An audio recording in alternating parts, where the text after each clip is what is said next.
No afã da gente querer passar as informações que a gente vai buscar nos estudos, a gente sempre, acha que precisa de um suporte. Mas, em primeiro lugar, eu sou agradecida pelo convite de estar aqui pela primeira vez falando para vocês e pedimos que Jesus, o nosso Mestre, nos abençoe e nos traga a possibilidade da compreensão, e, acima de tudo, que possamos trazer a mensagem da doutrina espírita, essa doutrina que ilumina a nossa caminhada, e nós temos o privilégio de fazer parte dela. Eu sou do grupo Almas Irmãs, somos uma casa muito pequena aqui no Meia, que ainda não está aberta ao público, é um grupo de estudo ainda, mas já estamos na doutrina há bastante tempo. E quando recebi o convite dos nossos irmãos que trabalham aqui, eu fiquei imaginando o que poderia trazer para vocês, o que poderia trazer, que pudesse trazer a informação doutrinária que alcançasse o nosso coração e nosso entendimento. E eu estava no SOS, a minha filha, eu tenho 2 netos, um de 8 e um de 4, então a babá faltou numa emergência, eu fui para lá. E eles estão na fase difícil, como toda mãe passa, com uma criança de 8 anos, não é rebelde, mas é teimoso, e a gente ouve 2 lados. Então, nesse dia, eu aproveitei e conversei com o Breno, o que estava acontecendo. Ele disse que a mamãe pega muito no meu pé, que dá muita cobertura para o Eric. Eu disse, tá. Então, olha só, a vovó... Conversei com ele, expliquei a posição da mãe e falei assim, a vovó tem uma grande responsabilidade, tem que fazer uma palestra muito importante. Você me ajuda? Ajudo.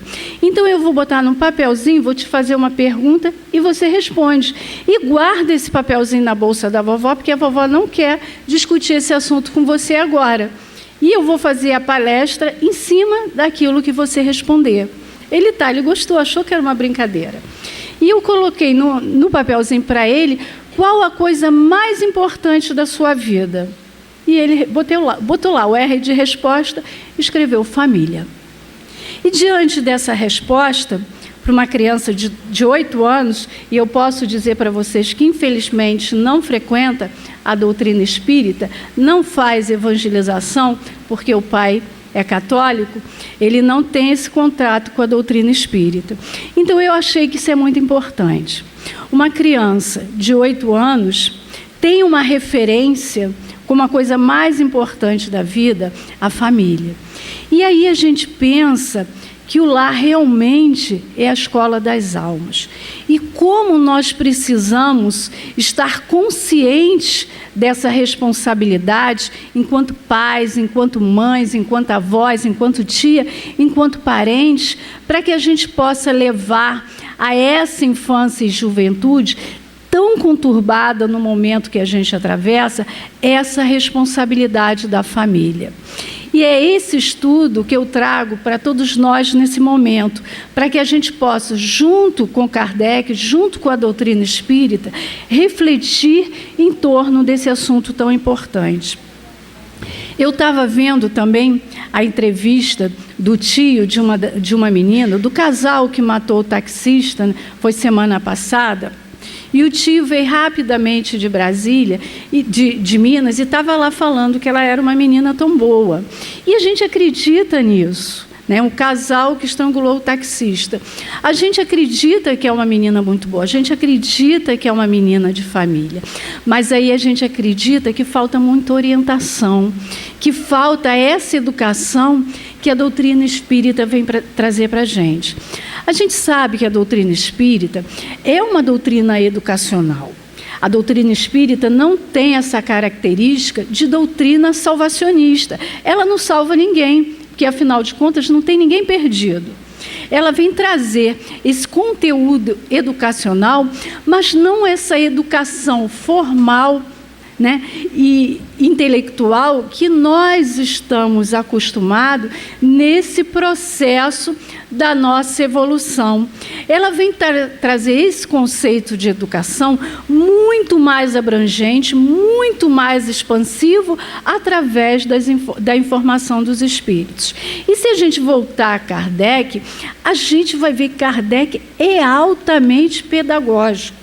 A sua formação é pedagógica. Ele vai estudar junto com Pestalozzi, que naquela época era conceituado o maior pedagogo da época. E se a gente abrir o Evangelho segundo o Espiritismo, a gente vai ver lá os espíritos e Kardec fazendo a relação da nossa evolução, do progresso do homem, da humanidade, na forma de escola, de uma educação que você começa na primeira série e precisa seguir todas as séries até alcançar o grau máximo. E coloca a escola, coloca a Terra como a escola que a gente se matricula para dar continuidade ao nosso progresso moral, onde nós vamos aprender para melhor se posicionar e melhor levar adiante essa educação espiritual. Então, Kardec abre esse leque de forma que a educação possa ser não mais a educação formal e intelectual, mas a educação do espírito, do ser imortal. E ele coloca a vida futura como uma ferramenta para a nossa reflexão nessa autoeducação e na educação daqueles que convivem conosco, para que a gente possa focar essa educação não só na parte intelectual do ser, mas sim na parte moral, na parte espiritual. E nós estamos percebendo, na nossa atualidade, que as crianças estão reencarnando com uma problemática muito séria, com umas alienações, com surtos de suicídio, porque esses espíritos são espíritos comprometidos, como nós também somos, mas que precisam já nesse momento de uma orientação segura, para que essa orientação possa servir de base para que eles possam saber quem eles são e para onde seguir. Então, Kardec, se eu não me engano, na Revista Espírita, o número 800 e pouco, ele faz referência a essa educação familiar. E ele diz que tempo virá em que os pais precisarão fazer um curso de pais para que possam reconhecer a importância da maternidade, da paternidade e da responsabilidade que eles têm nas mãos quando recebem um espírito reencarnante.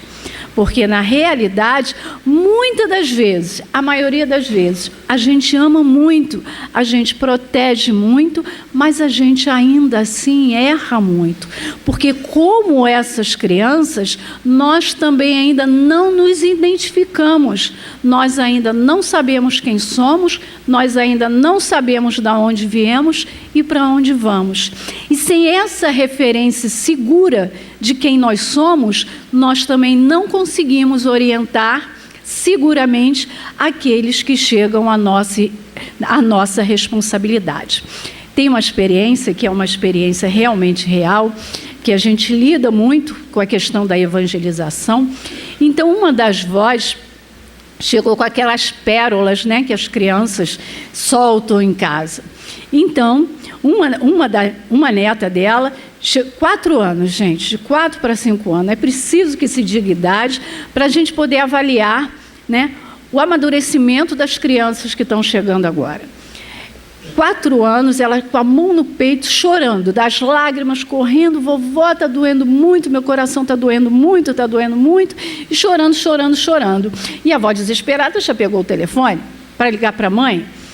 Mas o que você tem, Malu? Mas meu coração está doendo muito. Aí ela disse assim, mas por quê? Está doendo? Você está doente? Não, vovó, estou apaixonada. Apaixonada. Aí a gente percebe que isso é um pensamento de uma criança de 4 anos, uma criança que vê televisão, uma criança que assiste uma programação normal, não vai aqui nenhuma, né, condenação, mas uma atenção que talvez a gente não tenha para aqueles que estão dentro da nossa casa. Então, uma criança de 4 anos, com dor no coração, chorando as lágrimas porque está apaixonada, imagina com 10, 12. Imagina como vai ser a reação dessa criança se ela não tiver a orientação canalizada para as atitudes corretas e para a educação moral. Então, quando a gente vê muitos jovens perdidos, desatentos, com família, mas às vezes uma família já desagregada, porque muitas das vezes, principalmente na classe ainda muito necessitada e muito pobre, o que a gente vê? São crianças indesejadas e muitas vezes desamadas, que estão aí na rua, com a arma na mão, tentando chamar a atenção e ganhar o seu espaço através daquilo que elas conhecem, que é a violência. Elas não conhecem outra forma de tratamento que não seja a violência. Mas dentro da nossa casa, isso não acontece. Eles têm carinho, eles têm atenção, mas não necessariamente o suficiente para que eles se sintam seguros. Porque o que acontece? As conquistas tecnológicas que nos tiraram da caverna, hoje nos afastam dentro de casa. O que acontece? Um está no computador, outro está na televisão, outro está no rádio, outro está no tablet. E, às vezes, nós temos uma família, né, de indivíduos que moram debaixo do mesmo teto, mas que não se conhecem, que não se falam, que não se entendem. Então, esse é o conceito de família que a doutrina espírita quer mudar. Que a doutrina espírita vem trazer para nós essa visão diferente do futuro, para que a gente possa olhar o outro como um irmão. Está lá Jesus no Evangelho, dizendo, quando é colocado para ele que sua mãe e seus irmãos estão lá fora, ele aponta todos os discípulos e ele diz: eis aqui a minha mãe e meus irmãos, pois todos aqueles que fazem a vontade do meu Pai que está nos céus são minha mãe e meus irmãos. Ali ele abre o leque da família universal, que nós temos que nos amar como irmão. Mas como vamos nos amar como irmãos se nós não convivemos? Se nós não dividimos a alegria, se nós não dividimos as dores, se nós não criamos limites e disciplinas para aqueles espíritos que estão chegando até nós. Eu trabalho numa loja de informática no Largo do Machado. E lá as experiências com os jovens, com as crianças, são muito grandes, junto aos seus familiares. Então a mãe chegou para mim e queria uma capazinha de um tablet Galaxy. Tá. Aí eu mostrei para ela: você tem rosa? Eu disse: não, a rosa acabou, só tenho preta e branca. Mas minha filha quer rosa, ela já sofreu uma decepção tão grande. Bom, já que já houve uma decepção, a senhora pode buscar em outro lugar para ver se acha a cor que a criança quer. Não, é que eu comprei um tablet para ela, comprei até o Asus, porque ela queria rosa. E só o Asus tinha rosa. Eu comprei na Americanos.com. Que decepção.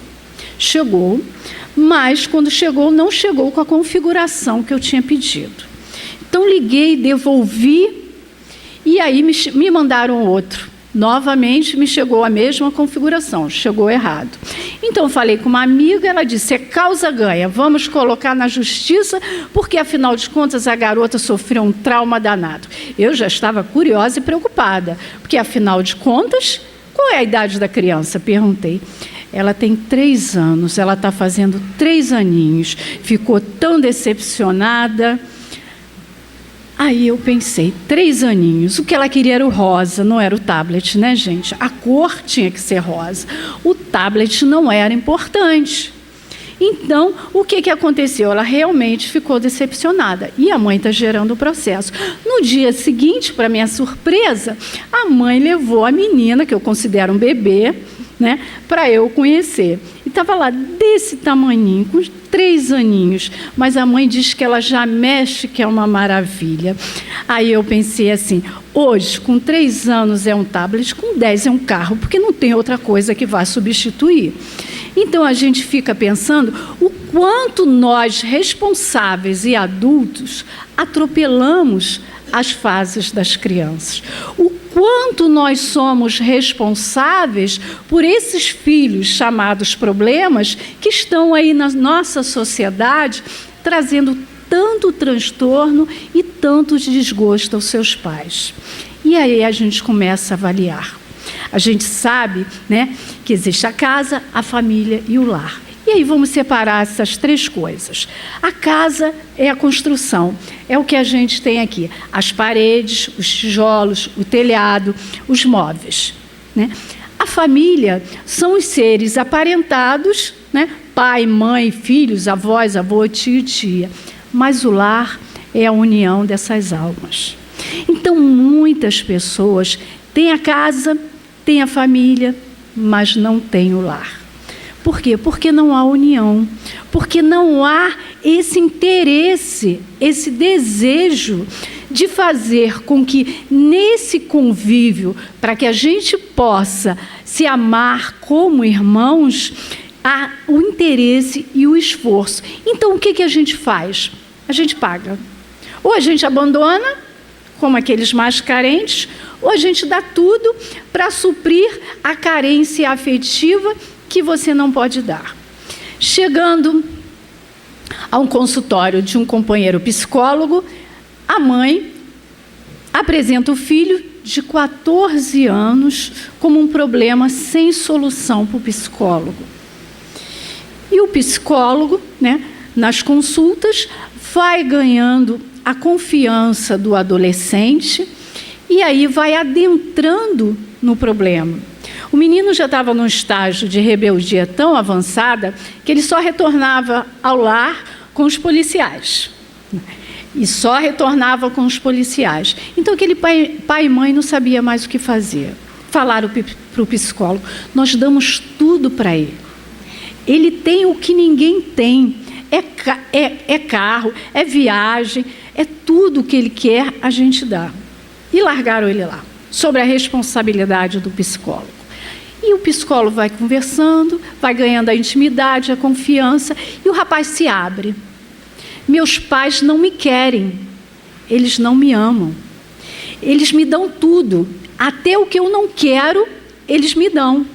Se eu chego para conversar com meu pai, ele puxa a carteira e pergunta: você quer mais dinheiro? Não deixa nem eu abrir a boca. Minha mãe vive se lamentando por causa do meu cabelo, por causa do brinco na orelha, e não me deixa falar. Eu vivo sozinho. E aí o psicólogo começa a trabalhar o psicológico desse adolescente rejeitado, amado muitas das vezes, mas rejeitado pelo dia a dia, que é muito rápido da nossa existência, e a gente não dá conta que o tempo passa rápido. E que a fase infantil é a fase mais importante da existência do espírito reencarnante, para que ele possa ser moldado, para que os valores possam ser passados para ele, para que ele possa dominar as suas más tendências nessa fase infantil. Então, esse contato mais íntimo é que precisa acontecer, que aos 7 anos, a partir dos 7 anos, eles começam a demonstrar, a aflorar a sua verdadeira personalidade. E olha que isso é intenso mesmo. Minha filha gosta de viajar muito, então eles gostam muito de praia. Então, quando dá um feriado, uma coisa, está sempre viajando. E ela tem um conhecimento, uma pessoa conhecida, que ela vai muito, aluga muito essa casa dessa amiga lá em Búzios. Então, eles adoram, né? Os meninos vão, adoram, a gente vai, eles gostam. Só que a última vez, um feriadão já entrando o verão, ficou muito caro. Aí o que ela falou? Mãe, vou para Rio das Ostras com eles. Não vou lá há muito tempo. Vai sim. E foram. E o bebê de 4 anos fica toda hora sinalizando: eu gosto de Búzios, eu gosto de Búzios. Como quem diz: eu não gostei daqui, eu quero ir para lá. Para a gente ver o nível que eles chegam até nós. 4 anos. Né? Hoje a mãe pergunta assim: Eric, que roupa você quer sair? qual é o tênis que você quer colocar? Aí um dia chegou lá em casa com um tênis que eu achei horroroso. Eu disse, minha Flor, mas o que é isso? Esse tênis é muito feio. Mãe, não pude fazer nada, foi ele que escolheu. Eu disse, mas uma criança de 3 anos não pode escolher. Ah, mãe, mas ele já tem vontade. Eu disse, olha, você toma cuidado, porque com 12 anos, essa vontade vai estar assim, num nível bem elevado. E talvez você não vá gostar da escolha que ele faça. Então, a gente pode até dar liberdade, mas a gente tem que saber que nessa fase, quem escolhe somos nós. Olha só, você tem aqui 3 pares de tênis, que eu escolhi de antemão. Qual que você prefere desses 3? E você não tira a liberdade de escolha da criança, mas você determina para ele que ele só pode escolher junto àqueles 3 pares que estão ali, que é o melhor para ele. Então, essa visão de educação é que a gente precisa mudar, porque o que está acontecendo é que a coisa está correndo de uma forma muito largada, muito frouxa. E, às vezes, pai e mãe, no afã de dar o melhor para os seus filhos, o melhor para a sua família, eles esquecem que o melhor é aquilo que ele vai ser, e não aquilo que ele vai ter. Para isso, a gente precisa estar atento, de forma que os nossos exemplos possam ser roteiro para eles seguirem. Porque se somos pais ambiciosos, se somos pais, relapso, nós deixamos isso transparecer nas nossas ações. Nós deixamos realmente passar isso nas nossas atitudes. E como nós somos a primeira célula social é a família. E como nós somos esses exemplos para essas crianças, o que vai acontecer? Nós vamos ser esses espelhos.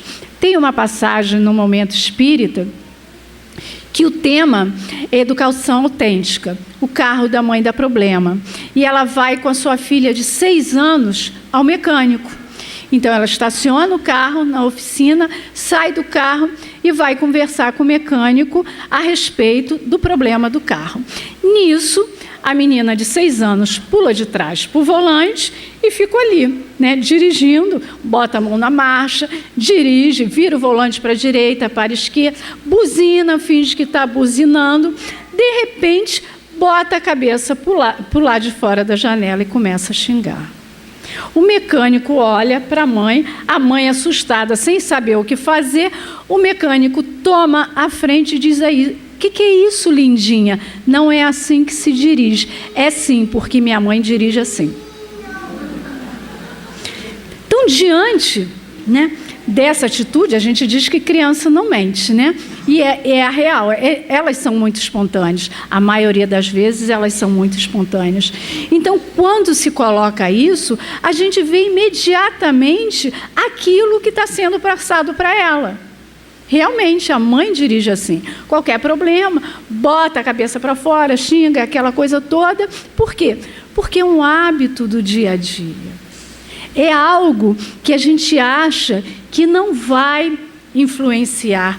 É aquela educação antiga que os pais... Meu pai dizia assim, faz o que eu mando e não faz o que eu faço. E a gente tinha que obedecer. A gente escutava, palavras feias, a gente via atitudes erradas e a gente não tinha a liberdade de chegar para ele e dizer que eu não entendi o que aconteceu, por que você falou isso, por que você reagiu assim. Não, mas hoje é diferente. Hoje, esse relacionamento de pais e filhos, ele está muito mais estreito. Então, hoje a criança tem a liberdade, quando a gente diz não, de querer saber por que não. Minha filha dizia assim, eu posso ver esse filme 10 horas da noite? Eu não. Por quê, mãe? Porque amanhã você tem que ir para a escola, você pega 7 horas, você entra 7 horas na escola e essa classificação desse filme não é para você. E ela ia dormir chorando e falava assim, e no dia seguinte chegava e falava assim, está satisfeita, mãe? todo mundo na minha escola viu esse filme, só eu que não vi. Eu disse, você não perdeu nada, porque esse filme não é bom para a sua idade. E nós estipulamos aqui em casa que 10 horas é a hora de vocês irem para a cama, independente do que for. Hoje, ela diz que foi a melhor coisa. Porque a disciplina que ela tem é a disciplina que ela recebeu. Que eu posso ter sido, como ela diz, até rigorosa demais. Mas um rigor que vem lá na frente trazer os frutos que a gente precisa colher. Então, hoje, eu falo para ela, você está casada, com os seus 2 filhos, feliz, relativamente feliz, a felicidade que a gente pode ter nesse mundo, mas consciente daquilo que você é e daquilo que você espera para o seu futuro. Seu marido pode ser católico, mas você foi criada nas bases espíritas. Então, passe para eles aquilo que você aprendeu. Agora, esse passe para eles tem outra conotação também na doutrina dos espíritos, porque a doutrina dos espíritos não é um manual de informação que a gente tenha que enfiar na cabeça das nossas crianças. Não. Ela é simplesmente o manual do bem viver, que nós precisamos vivenciar primeiro para que eles possam ver como essa doutrina faz bem em nós, para que possa fazer bem a eles. Eu tenho um casal de amigos que o filho já não é mais adolescente, já deve ter 28 anos. Então, até agora, ele ainda não teve nenhum tipo de responsabilidade dentro de casa, compromissos. Então, o que acontece? Tudo que ele ganha em salário, em estágio, está terminando a faculdade, isso vai para ele, somente para ele. Então, o pai pode pagar a faculdade, paga, pode ajudar, botar gasolina no carro, coloca, pode pagar as multas, paga, pode se pagar, mas ainda assim ele não assume compromisso nenhum dentro de casa. E aí o que acontece? Quando ele não pode ter aquilo que ele quer, chove dentro de casa. A nuvem fica negra. Por quê? Porque ele foi acostumado, mesmo nos momentos difíceis, a ter tudo o que ele queria. Porque se a condição financeira não dava para ele ter aquilo, vamos pedir um empréstimo, porque meu filho quer isso. E assim passaram-se os 28 anos. Retornar isso agora é muito difícil. Então, quando a mãe fala assim, mas fulano, olha o que a doutrina espírita diz. Mãe, não serve para você, como é que vai servir para mim? E não quer saber hoje da doutrina espírita. Foi lá, fazendo bolsas na evangelização, na assistência social da casa que nós frequentávamos, foi lá fazendo evangelização e hoje tem essa visão daquilo que a doutrina espírita pode oferecer. Por quê? Porque não viu dentro de casa a transformação que a doutrina pode trazer para nós. E como a doutrina é uma doutrina educacional, ela é de autoeducação, ela é de autotransformação. Então, para que essa vivência possa ser passada para os nossos entes queridos, é preciso que nós estejamos seguros daquilo que nós estamos vivenciando. E a maioria das vezes, a nossa atitude não é essa. Trabalhamos na casa espírita, vamos nas distribuições, trabalhamos na evangelização, frequentamos os cursos, mas lá fora nós somos o mesmo homem velho, né, que nos propomos, através da doutrina espírita, modificar. E isso vai passando despercebido aos nossos olhos, porque a gente não faz aquilo que Santo Agostinho diz, que é conhece-te a ti mesmo, porque na realidade a gente precisa nos conhecer e fazer aquela autoavaliação que ele coloca no Evangelho, para que a gente possa ver aonde nós ainda precisamos melhorar. O que eu deixei de fazer para servir ao outro? O que eu poderia fazer para ter servido melhor? O que eu poderia ter feito para calar diante daquela injúria? São tantos pequenos detalhes que, num todo, parece muito difícil, mas que, se bem estudado e bem programado no nosso dia a dia, não é nenhum bicho de 7 cabeças. É possível. Porque se hoje a gente vê um Chico Xavier, né, desencarnando, com aquele quilate espiritual, passando o que ele passou, né, resignadamente e feliz, a gente pode entender que, se ele conseguiu, nós também conseguiremos. Jesus diz para a gente que nós somos deuses. Então, diante dessa afirmativa, não temos mais nada a questionar. Temos potencialidades que precisam ser desenvolvidas. E essas potencialidades estão diante de nós, trabalhadas minuciosamente na obra kardeciana, onde nós podemos ver o nosso potencial, aquilo que nós fomos, aquilo que nós somos e aquilo que nós poderemos alcançar.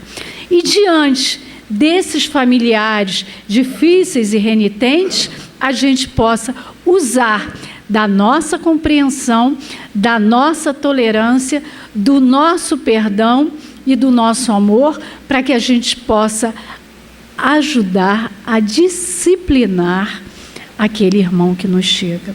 Porque a criança só confia e só segue aquele que cuida dela. E só cuida quem dá disciplina. Só cuida quem impõe limites.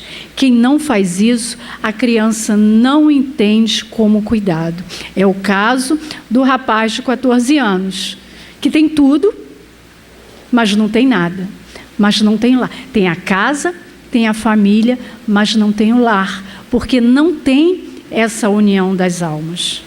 Então, fica difícil para um psicológico, para um espírito ainda no início da sua caminhada evolutiva, que todos nós estamos nesse início, buscar essa compreensão e se autoajudar numa fase tão difícil que é a adolescência. Sem orientação, sem o norte, ele não consegue se estruturar, a não ser que seja realmente espírito já de uma categoria mais elevada, mais do que os seus pais, do que os seus responsáveis, para que ele possa realmente se nortear e ajudar aos pais na sua caminhada evolutiva.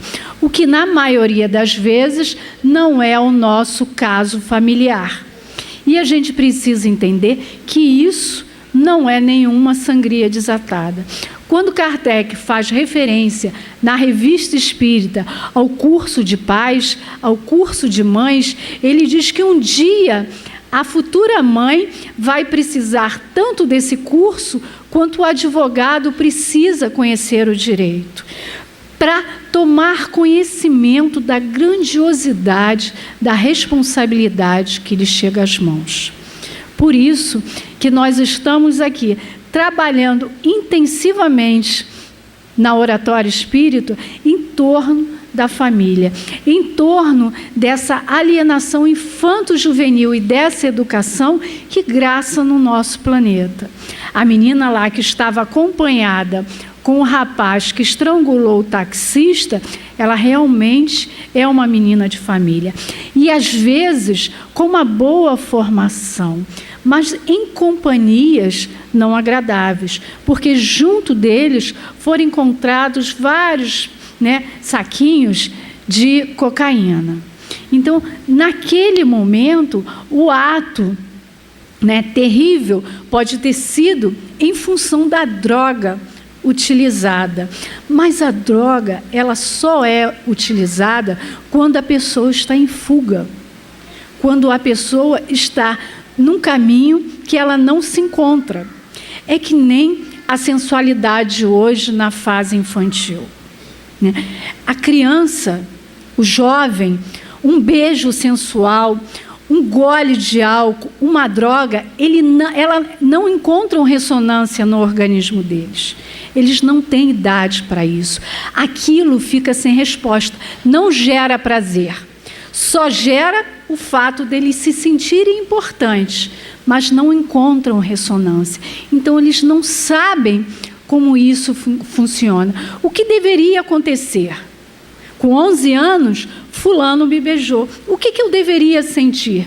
Quem vai explicar isso para a menina? Quem vai explicar isso para o rapaz? Se o pai, a novela, os programas, dizem a todo tempo que ele precisa desse tipo de relacionamento. Então, eles caem realmente na sexualidade desregrada, no álcool. Eu tive uma experiência que, para mim, foi muito, muito, muito importante na fase de evangelização. Eu cheguei numa casa espírita com uma amiga minha, que já trabalha lá há muito tempo, para ajudar na evangelização. Eu tinha acabado de sair da casa que a gente frequentava, então para mim, um dos trabalhos mais importantes é a evangelização. Então, fiquei meio sem chão. Continuei fazendo as palestras, mas a evangelização me fazia falta. Então, essa amiga me levou para a casa dela. Não, lá é enorme, a gente precisa de você. Eu fui. Quando cheguei lá, logicamente que eu fui para me engajar na tarefa, não assim tão de repente.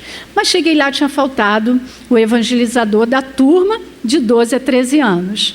E aí, a minha amiga me apresentou para a coordenadora da evangelização, e ela falou: você pode nos ajudar? Posso. Só perguntei assim: qual é o tema de hoje? E ela disse para mim: o tema de hoje é ficar. Você tem que, junto com eles, discutir esse assunto de como funciona ficar. Eu disse: interessante, pode deixar.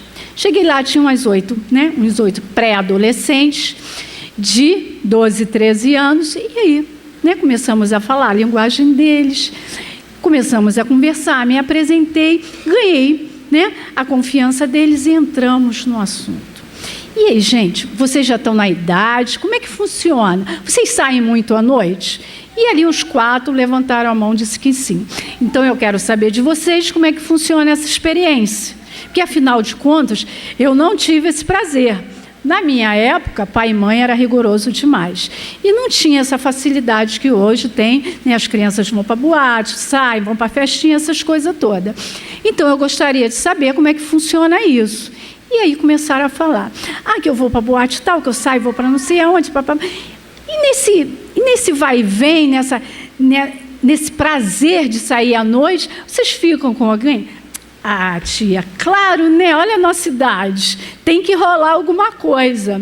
Eu disse: legal, rola mesmo? Rola. E aí a gente vai conversando. E aí? Vocês bebem quando saem para esses lugares? Porque, afinal de contas, eu já percebi que vocês não têm idade para isso. Aí teve uma que levantou a mão e falou assim: eu bebo. E eu, logicamente, inocentemente perguntei: e sua mãe sabe disso? Claro, tia, é ela que paga para mim. Ela diz que é melhor eu beber na frente dela do que por trás.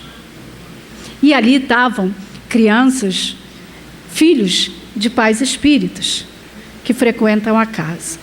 Então, a gente percebe que essas coisas sinalizam para a gente que, mesmo com toda a atenção, mesmo com todo o conhecimento, às vezes a gente se perde. Eu também ouvia, na minha época, meu pai dizia assim, quando minha mãe pegou que minha irmã fumava escondido, minha mãe falou assim: eu prefiro que você fume na minha frente do que por trás. Por que não me falou? Aquele pensamento de tentar segurar uma situação que já aconteceu, que já se perdeu. E a gente percebe que hoje não funciona mais assim. Hoje, uma criança com 13, 14 anos deve ser terminantemente proibida de ingerir álcool, seja onde for, na frente de quem for. Porque, afinal de contas, isso vai trazer malefícios para a vida dela. Eu tenho um primo que, na sua infância, ele viu o tempo todo seu pai, numa sala muito grande em casa, jogando a valer com os amigos, sempre, sempre. Hoje, ele com quase seus 60 anos, ele diz assim: a única coisa certa que eu aprendi com meu pai foi fumar muito e jogar. Eu não consigo parar de fumar e não consigo deixar o vício de jogar. Olha só, uma colocação absurdamente consciente. Existem ali 2 problemas que estão trazendo problemas à saúde dele e, lógico, né, problemas morais, porque eles têm filho, né? Ele tem filho para dar o exemplo. Então, o que acontece? 2 problemas que ele sabe que existe, mas ele não sabe como lidar. Ele não encontra estrutura, base, para ele dizer assim: eu preciso parar e eu sou capaz de parar. E é essa referência que os pais são para as crianças. Então, se o pai desencarnou fumando e jogando, por que ele tem que ser diferente? E a gente pensa assim: mas já é um adulto, já é um senhor de idade, de quase seus 60 anos, mas não tem maturidade espiritual, não tem maturidade moral para lidar com uma situação que ele nunca viu ninguém condenar.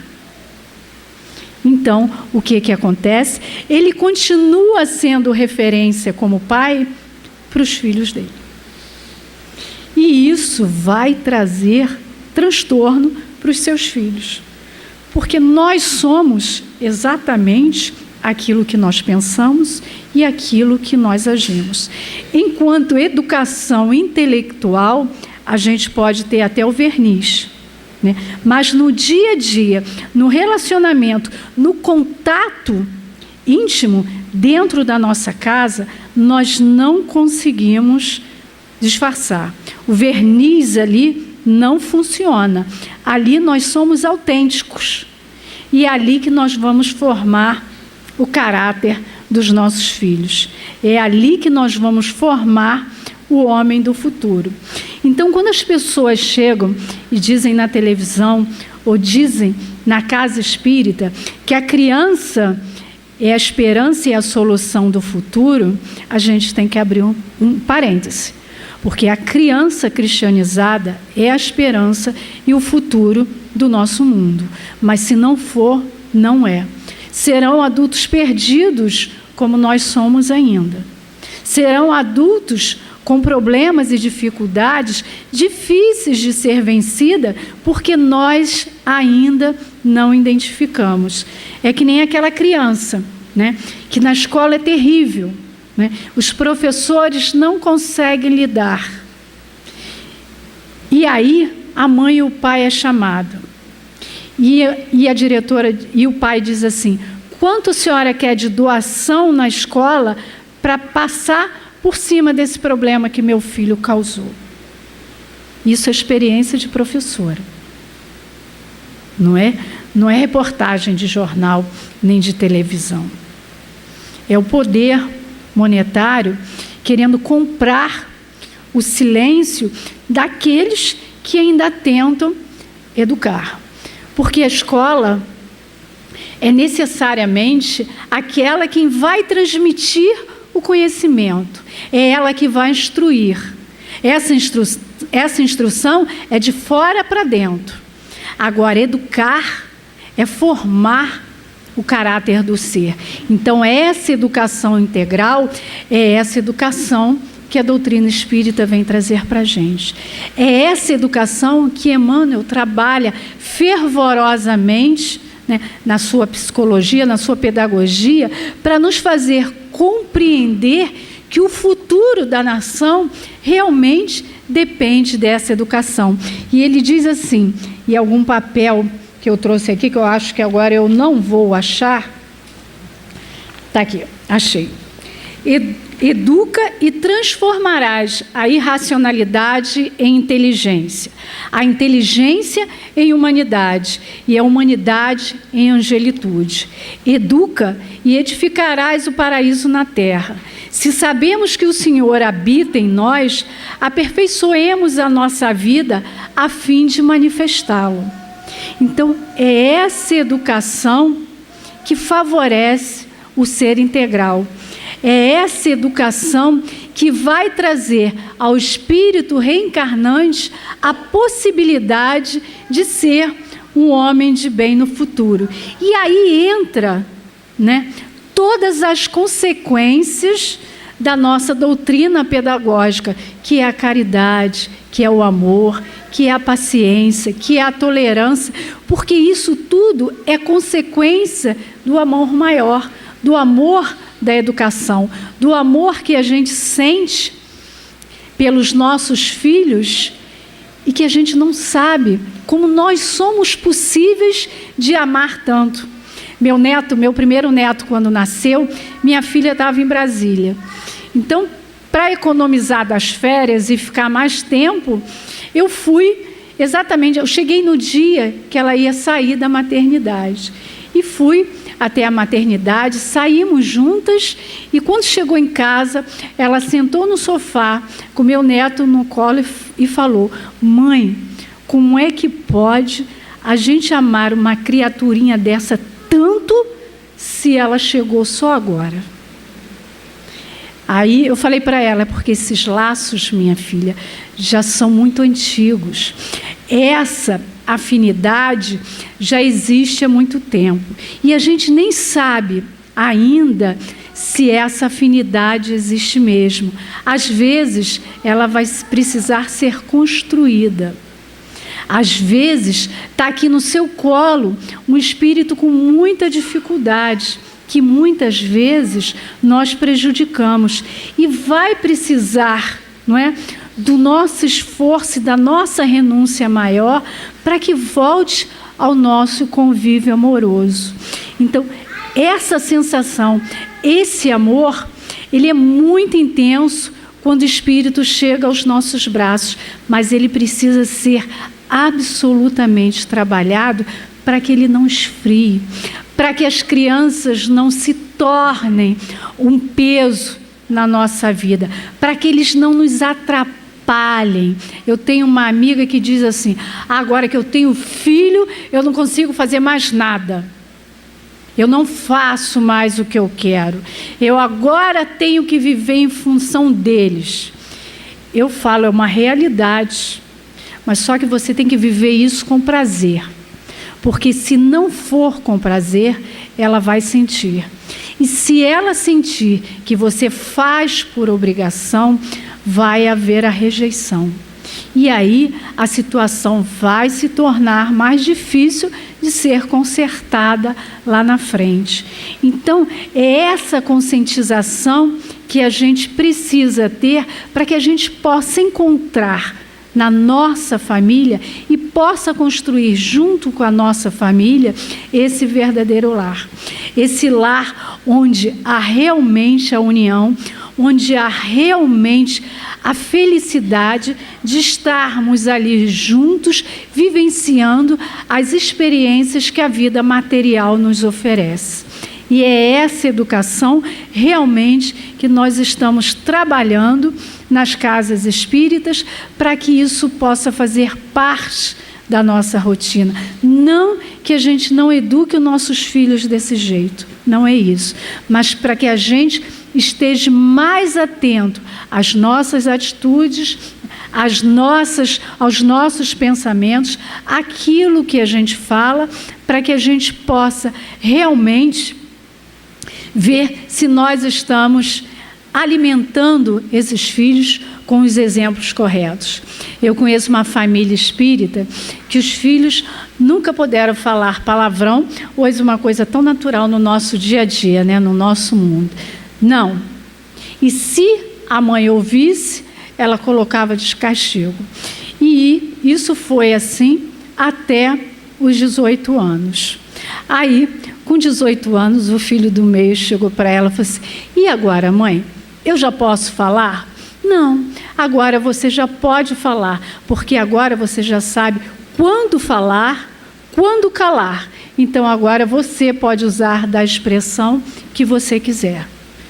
E continua a vida em família, sem os palavrões. Porque a partir daí, dessa conscientização de colocar responsabilidade nos ombros dele, com 18 anos, já é um adulto. Afinal de contas, ele se posicionou desse jeito. Então, toma, que a responsabilidade é sua. E essa é uma das tarefas mais importantes na educação, além da disciplina, é dar responsabilidade para os nossos filhos, para que eles possam saber como agir na hora certa, calar na hora certa. Então, essa responsabilidade a gente tem que dar desde pequenininho. É lá os brinquedos que vai guardar depois que brincar, é a televisão, né, que invade a nossa casa, mas que precisa ser ligada na hora correta. É o videogame, né, que é uma tentação, porque agora eles são pequenininhos, portáteis, e as crianças levam para tudo quanto é lugar. A mãe chegou na loja uma vez e falou assim: não sei mais o que eu faço para levar meu filho para viajar. É uma dificuldade tirar ele dentro do quarto. Primeira coisa que eu perguntei: o que tem dentro do quarto? Eu vou para os melhores lugares e ele não quer sair do quarto. Ah, mas ele tem o PSP, ele tem o Nintendo DS, ele tem o Xbox, ele tem o PlayStation 3, ele tem o notebook da Apple, o MacBook, isso tudo ele leva quando viaja. Então, deixa ele em casa com tudo isso e não leve para viajar. Ou então, experimenta levar a criança e deixar tudo isso em casa, para que eles possam interagir, para que eles possam dialogar. É essa tecnologia que nos tira das cavernas e nos leva à Lua, nos separando dentro de casa.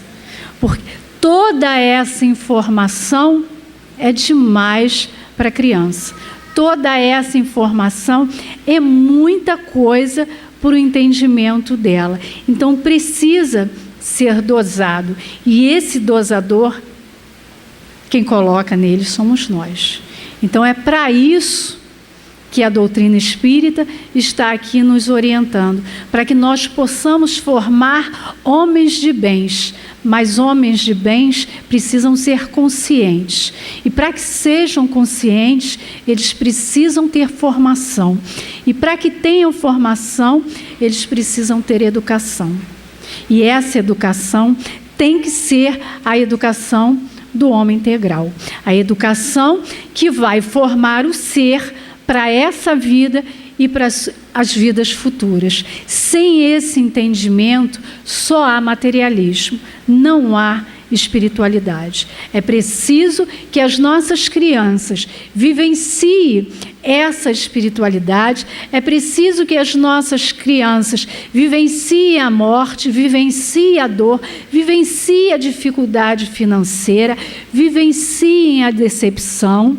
Não adianta apanhar na escola e a mãe sair, o pai sair de casa querendo agredir todo mundo na escola porque seu filho apanhou.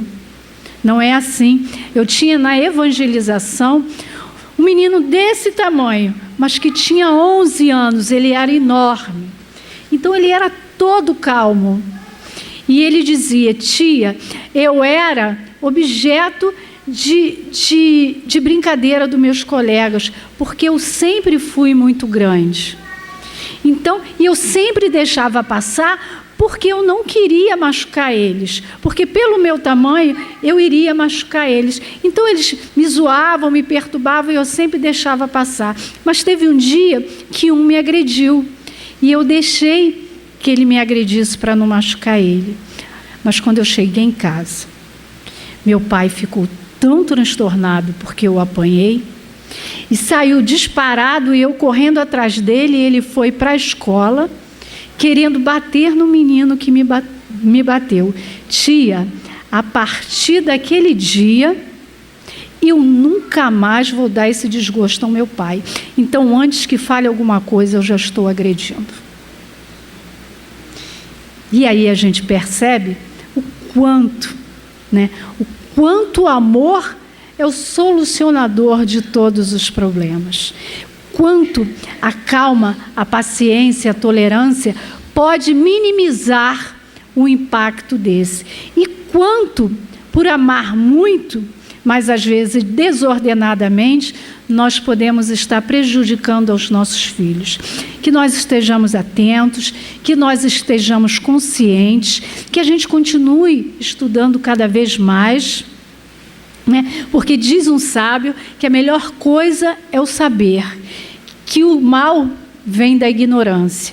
Então, que saiamos dessa ignorância, que deixemos para trás esse homem velho, que coloquemos na nossa existência espírita o objetivo de nos tornarmos homens de bem, pessoas melhores, para que futuramente a gente possa ver no nosso mundo, no nosso planeta Terra, tão cansado e tão triste, uma geração muito melhor. Que Jesus nos abençoe e nos possibilite sempre essa autoavaliação para que a gente possa descobrir esse potencial divino que mora dentro de nós. Fiquem com Deus.